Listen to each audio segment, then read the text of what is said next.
think that's one of the parts of my cancellation, right? Oh, you been canceled? Pretty much. There was a person that was running a campaign, and the campaign manager had hollered at me. And these were the buzzwords that they used. You are a gay black man in the South. And I was like, bro, first of all, I am a man. Billy Porter does not represent me, bro. Like, Lil Nas X does not represent me, or a lot of my friends. But there's still 10,000 migrants coming over a day, and they're going into these sanctioned cities and essentially taking away the resources from Americans. But also in the same token, man, like I was an alcoholic, man. Like alcohol got me through a lot of stuff that it may not, maybe it may have hindered me or what have you, but that was my vice that I had. Next thing you know, we just sitting there chilling. Then two guns Click, click. come inside the car, run your. I have a saying that I go by, saying that I'd rather live on the R side of fear than the F side of fear, because it means I at least went through it.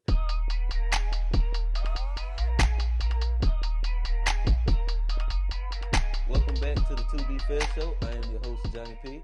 Over here, real. It's Q. And we back. Episode 15. Yeah. We done chopped it up. We got some good, diverse range of topics this week. Okay. Special guest Special guest. in the house. Oh no. Yeah. Vo, familiar face. Yes. He done been one of the fellas locked in for a long time. Even when I personally first got to the port, he was one of them boys. Went from bow ties to cowboy hats. Well, it was, Oh no, it wasn't even. No, he went from skater boy skate, yeah, to bow ties to the cowboy hat. to the Cowboys. Yeah, But yeah. I was always still a cowboy at heart. But but it was just like He was finding your way to it. it's finding my way to it. So, but yeah, Evo the artist, and yeah, I'm from Durham, born and raised. I've been a little bit around the country these past few years, and yeah, I mean, I'm just a chill, laid back guy. I don't really do too much. I feel it. So Bo, give I guess the story to how you kind of know us. Again, this is a well-rooted person of our circle. We go probably like 10 plus years About back. 10 plus. About 11, Too many 12 years. different stories, too many different trips, too many different facts. scenarios and situations in which we'll get to. Hilariousness. Initially, I got in contact with Quint because there was a freestyle cipher thing that was happening at Central, and so then that was when I was kind of keeping tabs on like some of the local artists at that given time, and so then that was when I saw the first cipher. And I felt like I was like, yeah, I could do some, with that. So when I found this, You thought you could service. I thought I could service like at that given time. So Okay. then the second go round, that was when I saw that there was a posting of it, and there was quite a few. I even call them legends, man. You had Izzo in there, Naj, you. There was a lot of people in that room. And so then after that, that was when, we kind of clicked up. And at that given time, I was dealing with a group called Apollo Music. And, there was a little bit of, turmoil that happened there because obviously I wasn't on the same page as what they were on at that given time. We're great, people now. And so then that was when we just started to get together. We met up at the old apartments. And then we just started making music, and we had the Music Mondays. That shit was lit. I want to pause there for a little bit because again, like I think that as a group we tend to reference the port a lot, in which so if we're giving our listeners a little bit more insight to the background that has been what this tenured relationship for all of us has been. The Port was a music group that was started in Durham. And during that time, we was taking pretty much a collective of all creatives. And that could be if you was a musician, an artist, if you did video, photography, whatever. And Vo, he was a part of like the ground level founding of it. And what he's referring to is Music Monday. So every Monday. We spoke about like this idea of like the third place where everybody comes together and communes, and it's like this collective and collection of ideas, and everybody's kind of like conversing and spreading those ideas. That's what Music Monday was. We used to get probably about 15 to 20 of us It was then the Wu-Tang Clan. Inside a small apartment off Penrith and I think it was off Penrith. I want to say off of Highway 55, pretty much. Let's just say Highway 55, man. And each Monday, pretty much everybody brought what they worked on that week, and you push play. And you press play. And we all, like, if we rock with it, we rock with it. If we didn't, we let you know that as well. But it bred a competitive nature in which every Monday you wanted your shit to shit on everybody in that room. Facts. So it was more than just the port people coming? Yeah, literally, it was open door. It was then the open door. Yeah, like that shit was like multiple a church. people with like different music groups will come. Like it would be fairly open door. Them speakers right there. Yeah, I was about to say, like, yo, those monitors over there has had legendary fucking music that has came out from that era, man. And out of the so many that came in, eventually it narrowed down to a handful, a select few of individuals. It ended up being Quint, Nige Hood, myself, Bit Strong, T Free, and Jacob. Oh, and that's where that is how the port that's where it started. That's crazy. And Keith was in that as far as videographer after the music. Yeah. So Keith. It was all kind of like a big melting pot of it. Yeah. We definitely had the original like port meeting. It was like different music groups. It was different artists, individual artists, and we just all was sitting around there and we were trying to figure out what we were going to do. It was probably like a good 20, 25 niggas and people in this room. That's one by God. And we we just was sitting there trying to figure out exactly what this was and what we were trying to do, and how to kind of format it and make it make sense. And as we continued to whittle, of course, like different people, it fit them. Some people it didn't. Some people wanted to continue doing what they was doing, but that core group was the names that he named. Yeah. No, that was even Gaudi. When Gaudi came, she came in a little late, but like Gaudi and Quest probably was like one of the most key additions. Yeah, like those were the key additions because Gaudi, she bought out something that was just dope, and like she was just in my mind, and ahead of her time. Her and Jacob, I always thought that, and so as just time prevailed, I mean, we just started to do these shows like The Experience, and like that shit really had like the town buzzing, and that was just crazy because who would have ever thought that this just started in an apartment, and we still recording in the closet and all that stuff. And I was still recording a lot of my stuff back at my house and in the corner. I didn't even have like the whole soundproof stuff, but I just knew that I was great at mixing and mastering. Kids packing out venues we packed out we were the first ones to pack out the motor code. They cannot take that away from us. Like, it's a fact. It was definitely a moment. That was a moment. So, Vo, as we're talking about you said The Experience. You said Motorco. Can I tell you that memory lane real quick? You can. You remember after an Experience, we always going our separate ways, but we was gonna meet back up at the crib. Hopped inside a whip. Had somebody in our back seat with us, and so we had a quick little detour. Yep. I don't know. I'm gonna just throw that there, and I'm gonna let you take it away. Yeah. So this was after the second Experience, and I remember it vividly because it was around the time of a hurricane, and I remember it was like raining that day, or sometime around. So I remember the night being wet still, and so we went to. The plan was to celebrate a second successful experience, and then we were gonna cop the tailgate special 22 piece. You know what I'm saying? And then we were about to go to the corner store, go get some High Life because that's all that people drink. I always drank 40s at that given time. RP to my liver. Two 11s. No, hell no. It was OE. Okay. Yeah, still in the glass bottle too. So then that was when, like we said, took a detour, and then there was just a night that changed the rest of that changed my life, and Quint was right there with me. He was sitting in the passenger seat, and once me being the person who I was and who I am and who the person, we were dropping off, or the people we were dropping off. I just wanted to make sure that, they get in good, they get in safe and all that. And I was like, hey, yo, just make sure that the party's good. If not, then, you can roll with us or what have you back to the to the crib, and we're going to, go back to that Bojangles like we were talking about. And so then, next thing you know, we just sitting there chilling. Then two guns, click, come inside the car, run your shit. I'm like, this is a joke. Like I'm thinking I'm thinking it's cap at that given time. You know what I'm saying?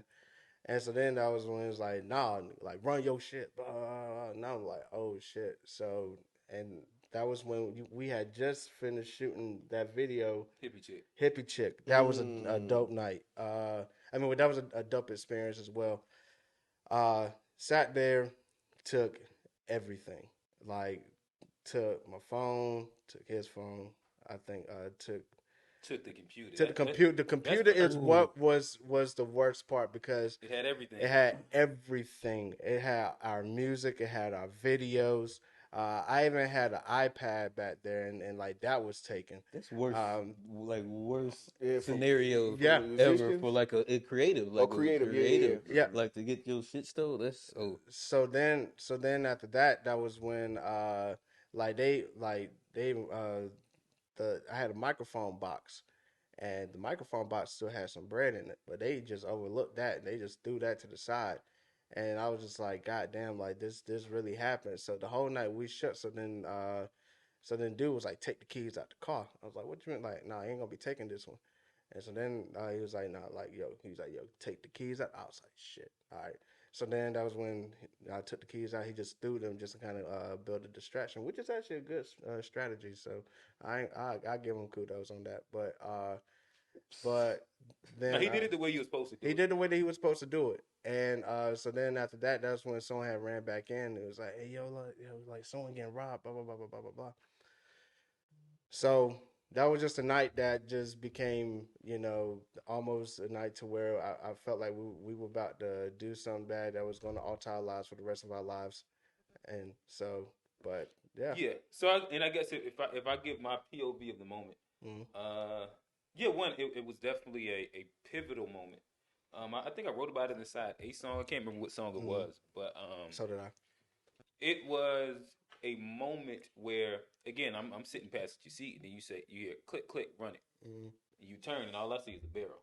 So right. A barrel right there. It was in your lap, and it was one sitting in my lap too. Like just. And so, at that moment, it's the thing that everybody that's just a common person that hasn't went through that is you trying to think of, like, I would have been Sylvester Stallone. Right, exactly. Like Superman. Nope. At that moment, QJ may be 3 years old. Right. I'm just trying to get out this. Just try to get out of it. Like, shit, whatever the fuck you say, I'm trying to survive. I'm trying to get out this moment.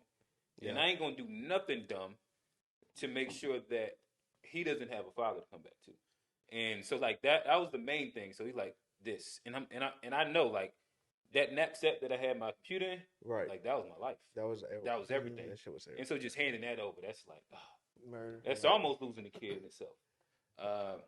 And yes, I got one question, yo, because you was talking about, like, I don't think I ever asked you. I've heard about y'all talked about this before. I don't know if I ever asked. Did y'all knew them boys? No, but I just know that I just know from at the due time or what have you, some people ain't on this earth anymore. But like that's just that's just karma. That like that's if you keep on bringing bad stuff like that to your life, eventually it's gonna meet up. So the thing is that there was some connection between the person who was throwing the party and those people, and so as time went on or what have you, hey, you play stupid games, you win stupid prizes. Sometimes I think they probably met the right person. That's right. Did I lose any sleep of it on it? Fuck no. Yeah. So yeah, again, I know, like, for me, that was definitely one of those pivotal moments. And even just like sitting there playing it back, and again, like, you're so helpless, but of course there's a piece of your ego is like, damn, your ego. I just did this, and then I did that. Yeah, but then I also, in that moment, it was only survival. Only thing I wanted to do was make sure that I didn't die in that moment. Yeah. Because all it took was just like the wrong quick movement. Just wrong quick move. Exactly. Yeah, when you talking about guns, it's a squeeze and they already had their everything. finger on the trigger. Yeah. It won't like no gun They got control it on type the- thing like. So if, I thought about all those scenarios. I was like, man, what if I had threw the car in reverse and then like just let the side view mirrors hit them? Like, no, like the moment I do that route, like all bam, it takes is this. it just take that. You know what I'm saying? Rather it was gonna hit one of us or not. One of y'all might not have been here. Exactly, today. one of us. So, but we here today, and we're productive members of society, and that's all that really matters, man. So, once again, we vertical. Vertical. That's a fact. Johnny, Real, I've been asking questions. I'm gonna at least leave the floor open for y'all before I get back into my bag. Oh yeah, nah. I mean, it's rough to pull a question after. I'm just listening, and I'm a visual person, so like everything that's being said, I'm picturing the thing and like you know what I mean, and feeling the emotion myself out of kind of what y'all are explaining. But go ahead. One. Okay. No, I got one. Okay. Because I've known Vo for a few years now since the port. And I don't know if y'all was planning on touching this later, but I'll just ask you like, because you've always been somebody that I've admired for being like themselves. You know, like the world doing this, but this is me, and I'm gonna stand on that. And I just would, want to dive in a little deeper on like where you get that, where you get the confidence or like the fortitude courage. to like the courage to like be yourself no matter what. Honestly, man, it's just I've always wanted to take life by the horns, man. Because at the end of the day, like I have a saying that I go by, saying that I'd rather live on the R side of fear than the F side of fear, because it means I at least went through it. Because what fear is a false evidence that appears real, and so a lot of times it doesn't it's nothing but anxiety. He that murdered that. Hold on, we, let's not graze over. I'd rather live on the R side of fear than the F side of fear. Yes. Oh, but then he just ran down an acronym too. Yeah. No, I caught. Yeah, he started crazy. that. That was What shit. the acronym again? False evidence appearing real. Mm-hmm. So a lot of times we build up everything to try to talk ourselves out of certain things that we know that we kind of want to do. So I've just always been the black sheep of my family, and I'm actually okay with that. Has it been a lonely road? Hell yeah, it's been a lonely road. Like when you march to the sound of your own drum, a lot of people are not going to agree with whatever it is that you're doing. So what gave me the confidence was it's just like, man, look, at the end of the day, like we're gonna die. You know what I'm saying? And I think it was after seeing one of my cousins in a casket. Like he was an older guy. He passed away from natural causes, but like after hearing all the legendary stories about him, like just like to see like that's the end result. Like that's where we end up at. So I'm just like, you know what? Bump it. I'm gonna live my life the way I can. And if people don't agree with it, then cool. What they eat don't make me shit. I got one more follow up question to that. Just one more, and then I'll let y'all go. But when you said like the lonely nights, like that's something I identify with or try to. As far as like I try to always be myself. Like, there's times where I fall, I get influenced and make decisions that's not within myself. But So is like, it pronoun based? These decisions you talking about? nah. Oh, No, not at all. Okay. Not at all. Because you was talking about identifying and things. My bad. Go ahead. Yeah, man, let me rock, man. My bad. I was just, I had a question. I was about to get somewhere serious. I was just asking a question, bro. I was asking, bro. But like, But what was you identifying as? Who, me? No, not that. bro, don't listen to these guys, bro. They clowning. Don't listen to these guys, bro. I got a rebuttal for They clowning, bro. They is clowning, bro. I love it. But my question, I wanted to get to them like lonely nights, and like as a person who like, marched to the beat of his own drums, and like you might not have that like support always, like because you're doing stuff that's like unconventional. People don't like necessarily always agree with. Where'd you find like the comfort or like on them lonely nights? Where like what was like where was that support? Where was that like comfort? Definitely my friends and family. So I found I found comfort with being in the port because like I mean it was someone that it was a group of individuals who are like me. They are creatives. They are creative geniuses in our own right. My family, I will have to, I have to say my family for sure because, like, even though they may have not agreed with my life or certain decisions or my lifestyle or what have you, they will always, uh, like, there's some sense of support. But also in the same token, man, like man, I was I was an alcoholic, man. Like alcohol, like got me through a lot of stuff that it may not, maybe it may have hindered me or what have you, but that was my vice that I had, and and it also just numbed me to the point to where I can actually just do whatever the hell I want to do because you don't really think of that filter there. So that liquid courage, that liquid courage for sure, like that definitely fueled me for a long time. And it should be there for a lot of people. At at the end of the day, you get home and that bottle it be right there. Be right there. Sometimes I mean, I done been. I'm sure we all done been down that road. Plenty of times, but that's I appreciate that answer. I will also say video games. Yeah, yo, shouts out to video games because video games like I had just went on. I had like I remember like I didn't get on to live until like later on in life. But when I finally like got on the live and I was like I can talk shit to people. I can talk shit and I can talk it the way I want to talk. Man, look, I'm trying to tell you, man. A lot of these adolescents, man. I'm sorry. No, I'm not sorry. You knew it was a grown man's game when you logged onto it. So whatever I said, whatever I said to you is what I said to you. You know damn well you're not supposed to be here on a school night after 12 o'clock. So I've told kids like, hey, look, boys, go get in some books. I'm like, hey, yo, your parents don't love you. The reason why they don't love you is because they bought you this game, so you ain't got to bother them. Like I'm one of them. So like, your game off after that. Like you ain't I just say like I say things that people are afraid to say, man, because once again, like okay, side of fear, right? Like I'm on the other side of fear, so like it just it is what it is. I think that adds as it serves as a really good segue. I think that.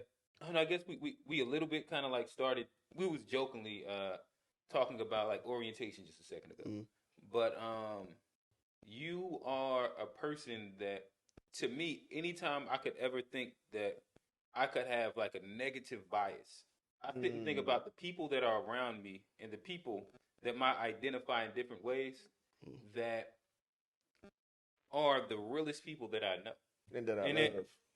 And that I love. Oh yeah, for sure. And that I love. And like these things have happened throughout my childhood up until now, to where it's always been like a space where I always have to repaint anything that I might initially start thinking, because like that's not how you really feel.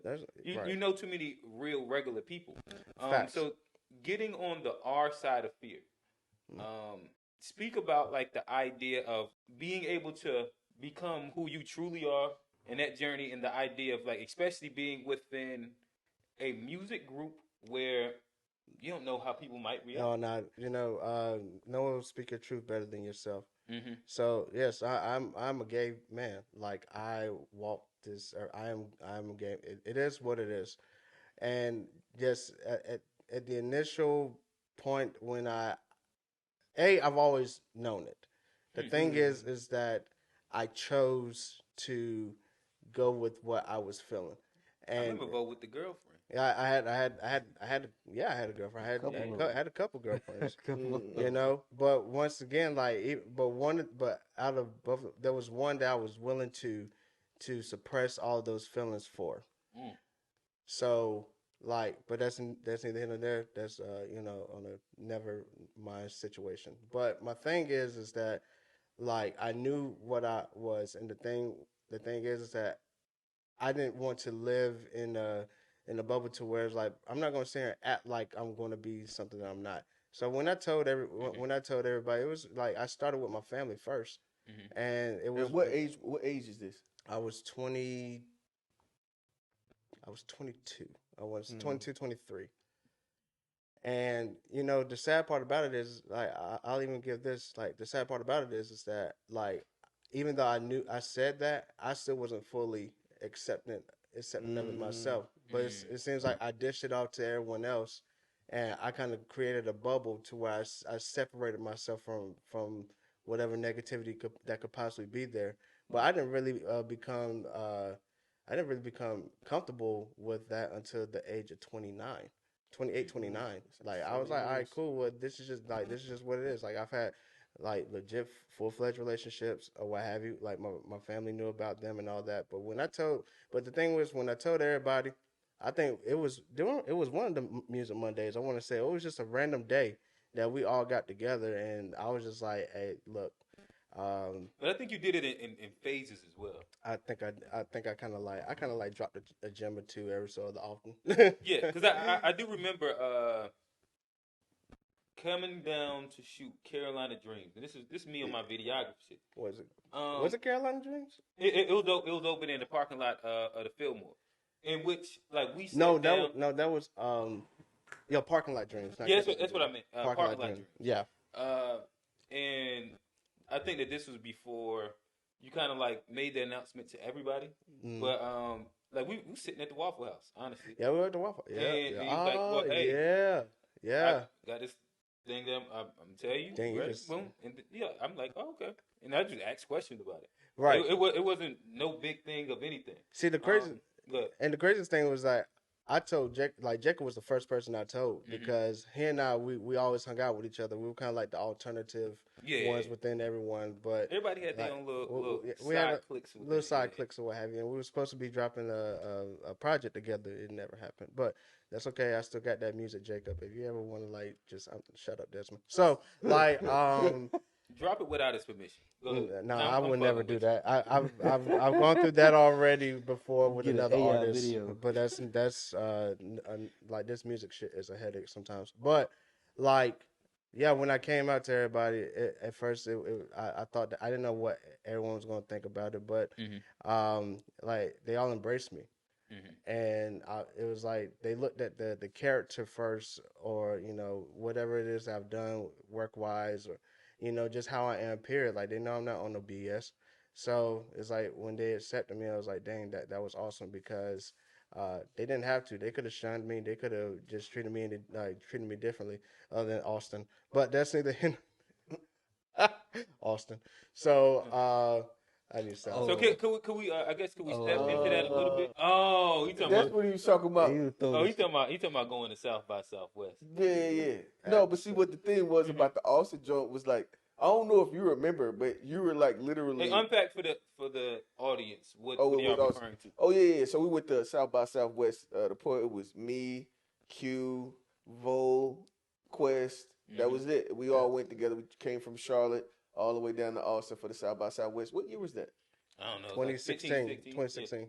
Yeah. And we drove down there, rented a GMC van. The GMC, yep. No, the SUV. The SUV joint. Yeah. That shit was nice. That was the first time I ever seen like the auto joint, the stay in the lane joint. Yeah, the lane centering. 16. That thing was like adaptive cruise control in that lane centering. Yeah, that was dope. But the thing was that you just brought it up, but you was putting yourself on the table the whole time. You was talking shit to everybody, as I always do. Yeah, so like it just came as that at that night. It just came as like it was. You ended up wearing all of the jokes that you had been telling all day. It wasn't necessarily like we was just gonna come at you off of that. You know what I mean? Because at the end of the day, like I just want to give a disclaimer. Yes, in their defense, I talk a lot of shit.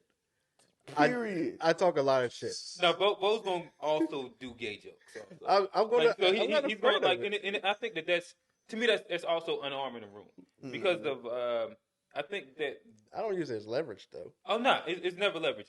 But I'm saying it in the sense of like to me when you can laugh at like yourself and everybody like, and again it's a difference between like everybody laughing at you and with you. Laughing with you. For sure. But like if it becomes a space where it's no different than it's no longer an elephant or an unspoken thing, and we can joke about it and play with it. Pause. But that's the stuff I've been talking about. What I'm saying? Like it makes it to where everybody can be comfortable and it's not even a real thing. Right. And yeah, but y'all was talking about something. Long story short, I had my own fucking bed, and that was freaking beautiful. I'm sorry that y'all had a miserable night, but I had an amazing weekend. So I was saying this. Like being That like sound like old, leverage to me, huh? like young men, ignorant. It was crazy because even everybody straight in a hotel room was taking this away from you. This is like how, like, this is not like say just 4 guys on a trip, whether we're inside like Miami, whether we're going anywhere. And it's 4 guys with this 2 is days. like Somebody this is how we're couch. doing no matter what. For some reason, we always thought that like, all right, I'm gonna sleep this way, you gonna sleep that way. Right. Hey, I'm gonna get under this sheet, and you gotta get under that sheet. You gotta sleep on because top of that like, motherfucker. for some reason, we all built in our minds that like that one little sheet of cover could keep him from turning over and doing something gay. And nobody was going nobody sleep gaying. Right. Sleep gaying? No, that don't happen. It's so stupid inside like as you get older. And I think that's the idea of like what real toxic masculinity is. Yeah. You know what I mean? We we just overdid it for sure. And that was, bro. I think that it's beautiful, like that. These type like with the way that, let's say, the society is pushing the movement versus the way in which like you can see people, everybody. I'm pretty sure about everybody has somebody that they love that has a different, you know what I mean, preference to them. And that doesn't matter. You know what I mean? It doesn't matter. But the way that they're going with it now is like they're trying to like OD with it. And how do you feel about that? How do you feel about the way that it's being presented now? And I remember back in the day, you really like didn't like the flamboyant joint of like, I remember that. And still not a fan of it now. But my thing is that okay, in that regard, I do not, and I stand on this. I do not, me personally, don't care for a lot of the behaviors of certain individuals. Now, by all means, be yourself, and I might be a hypocrite by even just saying that from what I just said, from what I just stated earlier. But I do not agree with a lot of things because I think that it's kind of weird, especially now that there's more children around. Because at first, in the past, like there weren't really too many children at the pride events and all that stuff. So now that there's more children, that you might have to like try to alter some of those. Like walking around with ashes chaps around kids, man, like that's just fucking weird, man. Weird. Look at me. Weird, okay? Like that shit makes you look hella creepy, man. And I know it might not be your intention, but it's just how it comes off.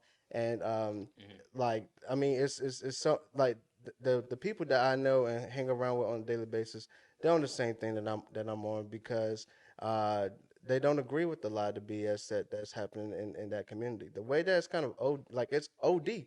I'm not going like it's gotten to the point where it's made me feel uncomfortable. Like you don't really got to worry about me being in certain events anymore.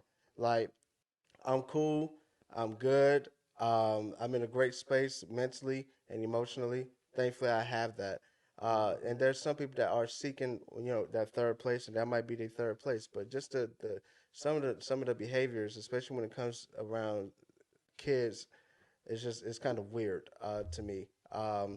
And the over sexualization of it is just. I mean, I get it, man. Like as when you have to really think about like how most men think, right? So then when you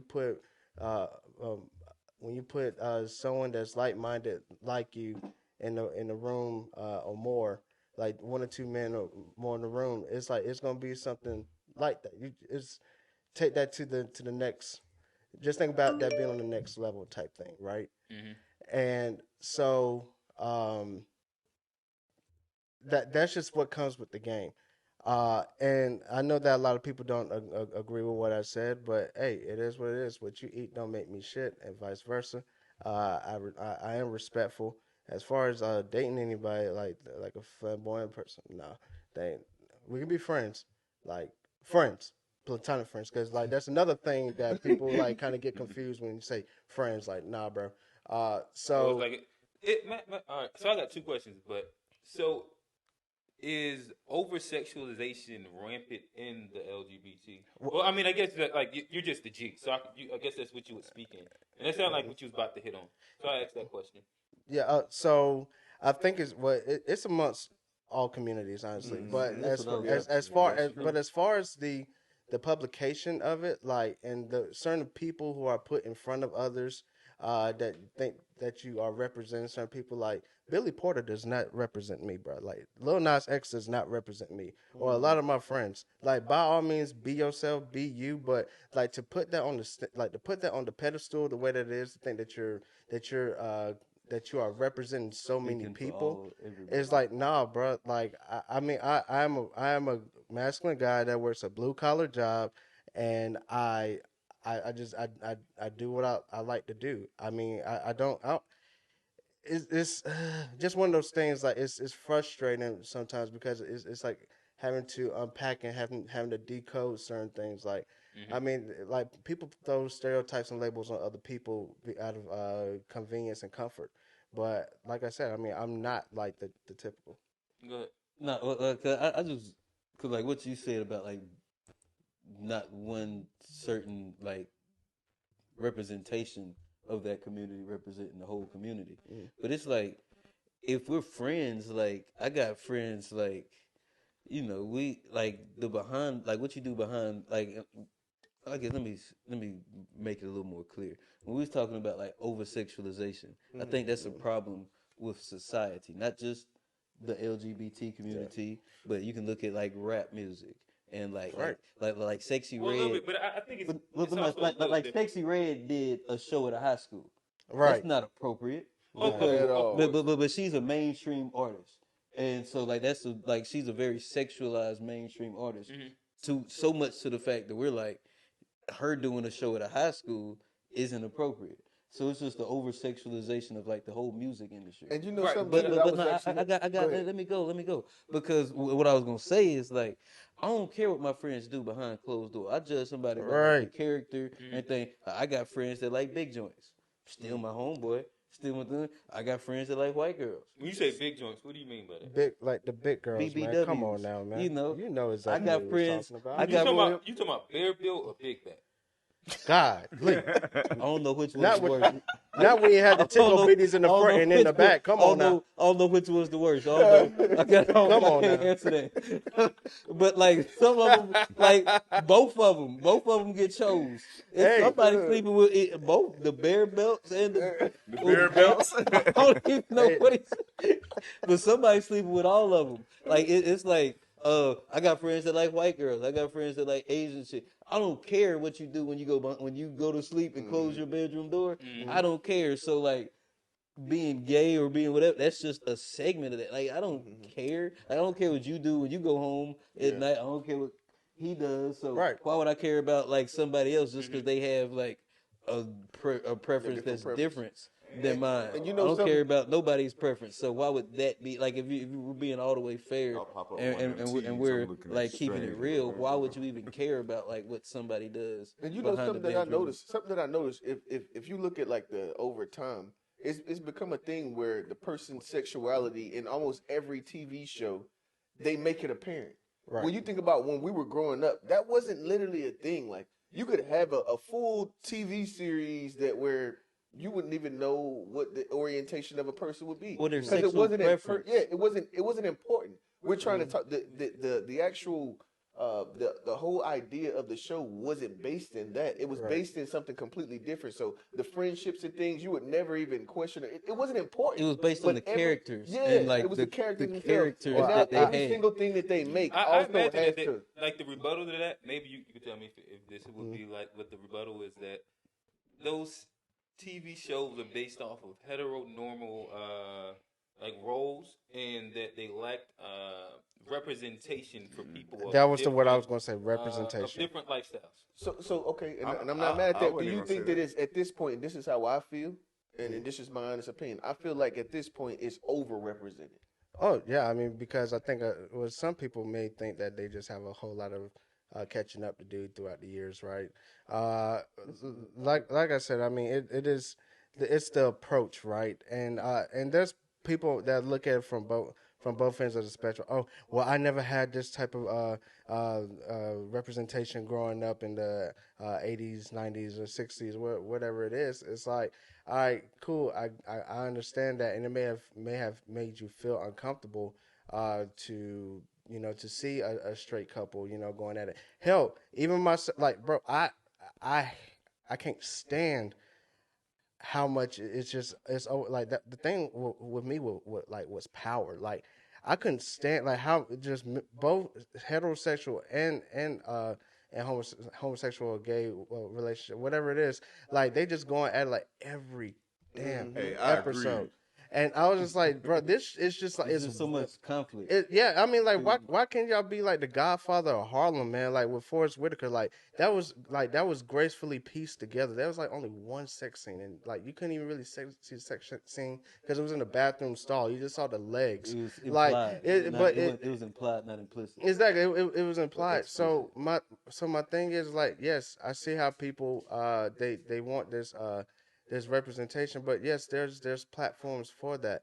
I just think that getting it to the point to where it's making everyone feel uncomfortable, it's like, but I think that kind of hits closer to what I was speaking towards about like the overly sexualization part of it, where the identity piece isn't necessarily what you see most people, like you see the conservatives X, Y, and Z complain about. It's the idea of like the pride parade, where it might be like naked people walking around and there's kids there. Right. Or say again, like the idea that there has to be a gay sex scene inside the next upcoming HBO show, or it's not inclusive. And I imagine, I guess I asked the question to you. Do you think that ends up kind of being a little bit of the counterproductive piece, where, like, say someone like you, where you're not presenting like the overly sexualized part? It's just the idea of like, hey, listen, let's all mind our business, and what you do, you do, and I do, I do. How I guess, what is your perspective? What is your take on that? I do not have all the answers, so disclaimer: this is just my opinion, and opinions are not right or wrong. You can agree or disagree. I don't give a fuck. But so the thing, like when it being counterproductive. If you want to have more people like on your side or what have you, like it's like it seems like the way that things have been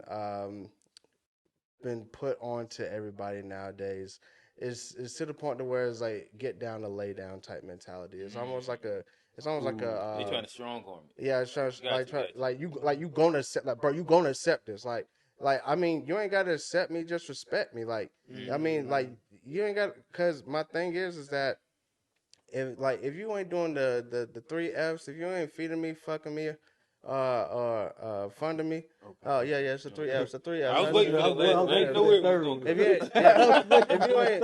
If you ain't feeding me, fucking me, or funding me, like, bro, like, why should I even really give a damn what's like what you're doing in your bedroom? So, but my thing is like when it's just being pushed onto, it's like like the past 3-4 years has been crazy, and it's gotten me to the point where I'm like, I don't even like.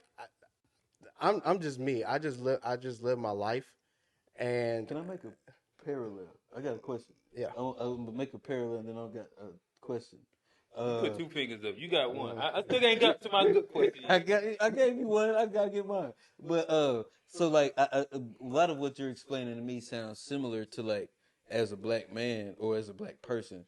Just like when we ask for representation, and then you get the like McDonald's commercial, they'd be like, well, we got the Mickey Nugget, and they start talking like Ebonics, and they go super black to try to act like inclusive, and like it seems like that's like a similar like that's a similar thing that happens in the LGBT community, where like they're inclusive. It's not really inclusive because like as a black person, I don't look at the McDonald's. Overly pushing stereotypical. It's pushing these stereotypes. But my question is, so I imagine you feel the same way I feel about when I see like a supposedly inclusive commercial. It's just, I mean, I feel the same way even as a black man. Like, I'm black first. But that's why I made that parallel. But my question would be like, what would you, and you could answer it either black man or LGBT, but what would you like to see? Like what would be a more proper way to have the inclusion? My thing is that out of all respects, like if you want people to be in alliance with you, sometimes you just like you ain't got to make them uncomfortable. Like you have like all these race baiters type people, like right. like the Al Sharptons and the Jesse Owens, not Jesse Jacksons and all. Like, man, fuck them. But like, it's like they I call They them thrive in our yeah, oppression. they thrive off of our emotion and our oppression, and like they just know the right words. But mainly for most people it's mainly black women. Like they know what they're doing. They understand the magnitude and the power of what black women have. So even for the same for the gay community, is like there's really no much of a representation, let alone a lot of black representation that it's like strong like black men. Like, I mean, come on. Like I said, the only two that I know of that I even like, I don't really pay attention to much what's going on in the world like that. But what I've seen is like the Billy Porters and the Lil Nas X's and all that shit. Like, So you what the see some fuck? racism even in the LGBT Oh, community. Like as far bro, as like when it comes, because like I've bro. always had this, like I think like the community's not oppressed, it's the black people within the community that are oppressed, because a gay white man can, like, he'll go on Congress and get laws passed Yeah. and everything, but then the people who actually deal with like the oppression and stuff, it's the ones Well, like in the community that Or if you take the minority report, the minority, like the like blacks. them Asians. Soon right. as they started, getting fucked up on camera, some laws got passed. 50 No, million. Yeah, so like you said, it still ended up being the lowest combination be the skin color. Yeah, so it no, always go back to that. actually, honestly, what it is, man, if more people just learn how to lobby, man, like that's really what it is. Like, if you want to lobby, man, like if you lobby, you can get these politicians in your pockets, man, because that's where it is. Like a lot of these people are in people's pockets, and like that's why Trump was such a like he pissed off so many people because he was not in the pockets of so many He didn't people. need them lobbyists. He to didn't. get He didn't. what He he didn't needed. need like that man just he marched. He marched the way that he marched, and it pissed off a lot of people. Like that's why I tell people all the time, like I couldn't be in politics. Like I'm a huge conflict of interest for sure.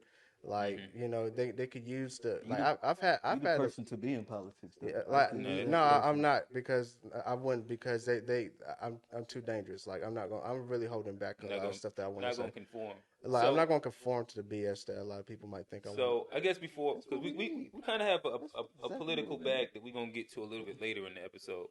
But before we kind of like finish off this part of the pod, I guess I do have an interesting conversation that I like to present, get your opinion on. Okay. And it deals with I guess like my observation of the LGBTQ community in itself, Mm. in which I guess it focuses around like the concept of identity and how I guess maybe how y'all all identify. So for you, do you identify as a member of specific, like say the LGBTQ community, or just as a gay man? As a gay man, I don't deal with groups. Okay, all right. So that builds off to this next question that I had, Mm. where the T in the community, right? The T. Um, I have seen. Yeah, I got you. I got you. I got you. I Yeah. got you. So this has been an interesting conversation. Again, I'm outside looking in, Mm. so I just see the discourse happening, but it seems to be like a really interesting discourse because of what I've seen is that there's like this kind of like pushback back and forth type of thing between like a lot of truthfully like the LGB and the T. The T is. It seems like. And it's it seems almost like the split off. concept is based around the idea of sexuality versus identity, Identity. Yeah. and how Damn, like that's a they good group one. it all together, but they're separate things. I- So I just want to get your opinion on it. It's kind of crazy because I think that the LGBT community it seems to be the one thing that they want to keep on throwing acronyms on. Like so it's like this is like your scapegoat, right? That's why they put the plus, right? Because eventually it's going to end up becoming like the pi number, 3.14 such and such 10 million numbers They're after trying to that, add right? them peas in there right But now. it'll have like every. I think it's gonna go to every preference. Nah, Yeah, I mean, well, there's pretty much that already, but they it's trying not to really slip like them peas in there now. so, but I like right, B. She they gonna they be a are, B. and like that's why I'm saying like, no, that shit ain't cool. Yeah. Throw them off, like throw all of them off the damn building blindfolded. Like, They nah, trying to slip all that. if you down with like messing with some kids, bro, like I have no respect for you, and and I need to stop because I'm not gonna get y'all Well, I don't canceled. even think most. But I don't even think it's a mainstream. But yeah, keep but on. what you were saying about the identity thing, like it seems like in ways like once again I don't have all the answers, and I'm not gonna really speak on too much of what it is I don't really know too much of. I can only go by my friends, right?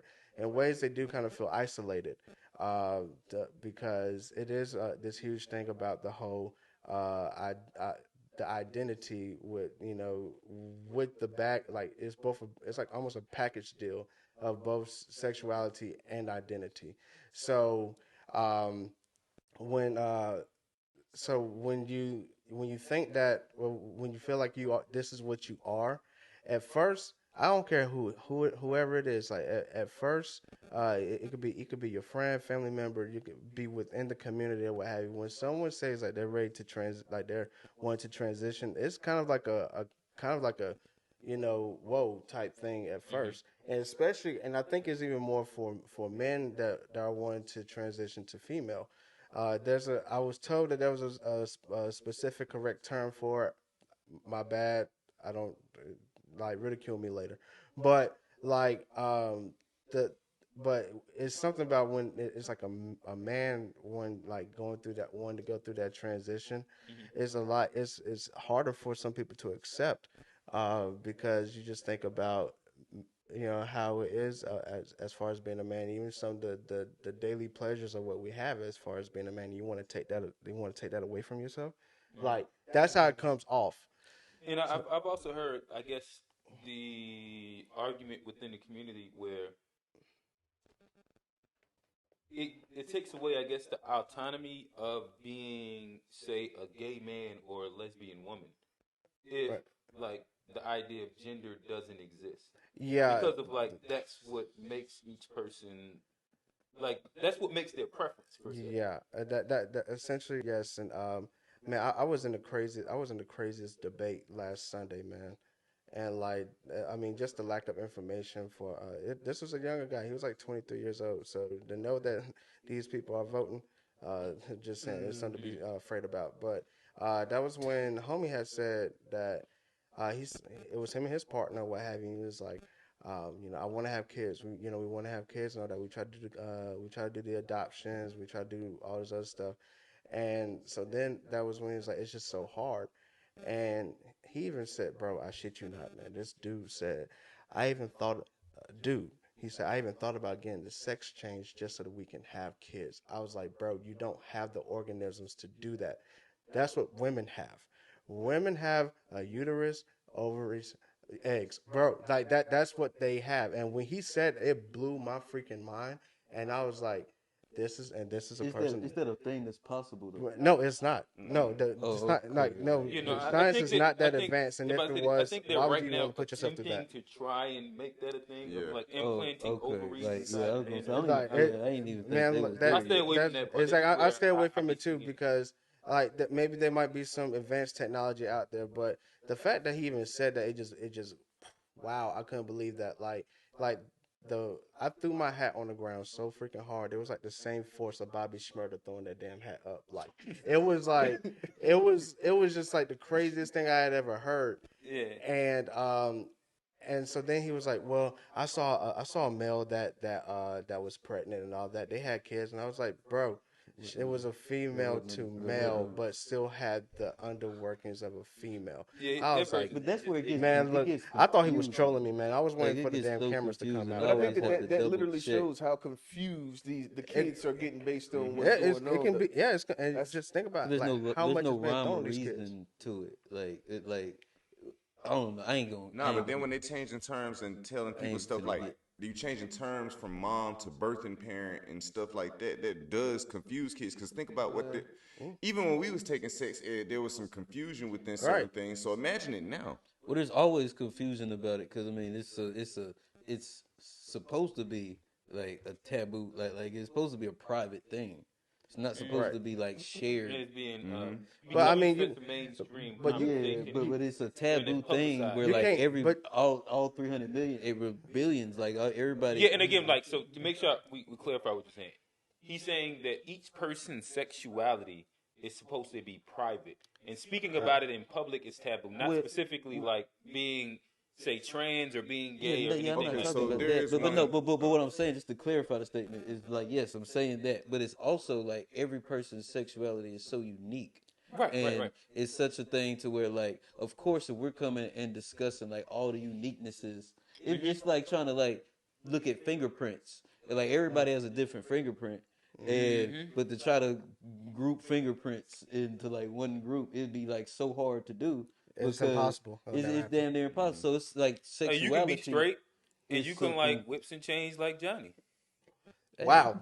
Hey, All right now. hey, Hey, hey, what they call the and joint when That they right snap it there, into the mouth? people, is how Johnny you. like to have a little ball in his mouth Yeah, with the the ball scrap. in the mouth, like Wow. a dog hey, what my mask. boy Drake said, things get kinky after 15 years of dominance. And with that, what you doing, Johnny? Once again, what goes on in your hey, bedroom ain't got nothing hey, to do that's with my me, bedroom. man. Leave it alone. That's my your bedroom. man. Hey, that's my That's bedroom. your bedroom, Hey, player. I'm gonna go ahead. That was a probably around the world trip. We got the landing gear down. I'm gonna go ahead and land the plane. That's a good segue to kind of get us into some of our questions for the week. All right, so yeah, no, that leads me right into my question. Would be like you mentioned Trump, and when people disagree with somebody, they call him a Trumper or whatever. But like, I mean, you gotta go back and look at that man's record. Like, he almost undefeated. Like, And what do you mean by that? Joe Biden building that wall. He just signed up to finish the wall. We was talking about Trump and like how it's racist and like we was mad about him trying to build a wall and 3-4 years later, guess what Trump doing? He continuing Biden doing, yeah. or Biden doing. He's gonna continue building the wall because the shit that Trump said about the illegal immigrants or like the migrants, I should call them. I'll say the migrants. But okay, a lot of that shit was true. It wasn't just racist shit. A lot of that. It is true, and people didn't like that. But my thing is that I guess it's a way that how you approach it, right? So if he's doing what the previous person has done before, but how do you do that when there's still 10,000 immigrants coming in a day, and there's sanctioned cities, and they're taking away the resources of the American people, specifically black people. Specifically black people. Exactly. Like how do you do it? And that was a question. Well, let me pitch mine. Let me pitch. No, you got to answer. He said that's a question. He's looking for you to answer. I will answer it, but my question was, I didn't get to finish. I didn't get to lead it all the way into my topic. My question was, how many times is the right going to be right before we actually start to pay attention? Because like what he said, we didn't like what they were saying at first. But a few years later, you let time go past. You know what they say, hindsight 2020. Or, time will tell everything. So, like you looking back and like some of the shit Trump was saying about the migrants coming up being problematic wasn't just because he was racist. It's not, because it's actually problematic. And if you look into it, a lot of the people that are being affected by these people, a lot of the places they're moving, they're black neighborhoods. Right. They're coming in here. So like, we didn't vote for Trump because we thought he was racist, but like the policies he had would have actually benefited us now. And Biden is actually going forth with some of those policies. Even things like we could go back and we'll talk about the scene. I ain't gonna say it, but like we look at like a lot of the people on that side were talking about not taking it, and we come back and look, it was clearly rushed. There are clearly a lot of side effects that are coming from, getting that jab. So like how many we can't just be like blindly loyal to one side and like ignore like a lot of that other side just because we're in our feelings when a lot of the stuff they're saying is actually based in logic and truth. Yeah, I think that we're literally, if you look at kind of pay attention to the way black people, at least in our generation, the way we're leaning currently is different than what we've seen previously. As far as the amount of black people that are like openly saying that, that they actually rock with Trump.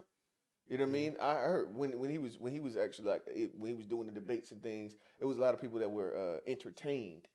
You know what I mean? But then now on the back end of his presidency, it's like you hear a lot of black people siding with that. So like I think that when you and I understand it's what it is because we can clearly see that the Democrats really ain't been hitting on nothing. It's not just that. It's because he's an outsider. And a lot of like the lobbyists and corporate interests that go into politics, he's not affected by that. So he can just actually make decisions. Like, so are we talking about Trump or we talking about the right? Yeah, I consider Trump as part of the but right. if you're saying he's the outsider, he's not necessarily part of the right. Right. He was kind of thrown into the right. Like, but I mean, but so those are different things. Yes, but the right wanted to build the wall. The right was against the vaccine. I'm using Trump as an example of the right, but I'm talking about the right, and Trump's just happened to be my example. But he represents the right side. He's a conservative.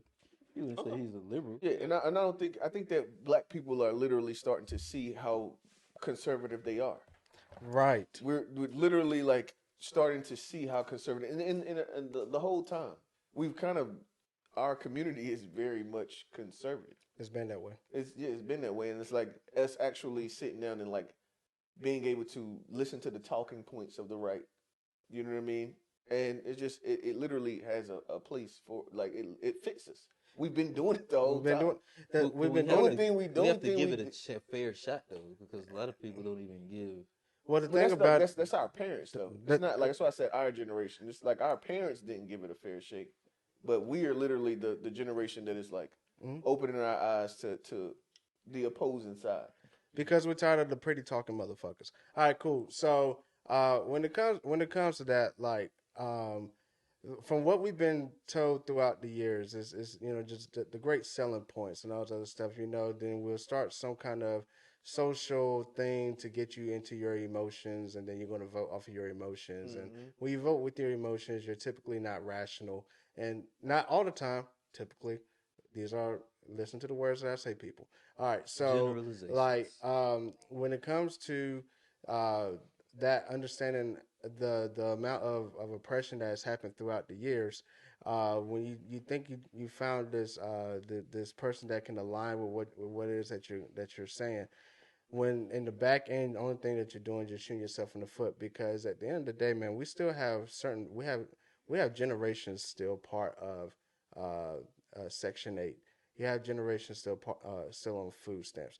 Generations, okay? Not 1-2 years. Get up on your feet, and then get yourself together, and then like be a more self-sufficient person. We have generations of this, and it's like to keep on selling this idea of free money. Well, since y'all don't want to work, well, we can go ahead and bring in all these migrants or what have you, and they'll work for us, and they don't care about working for $16, $17, $18 an hour. But what they're going to do, they're going to eventually stimulate the economy by buying land, buying property, starting businesses, things of that nature. When Trump had came out with that platinum plan, and it pretty much backed Biden into a wall. The only thing that decrepit piece of shit could say was, if you don't vote for me, you ain't black. And then what the hell did a lot of black people end up doing?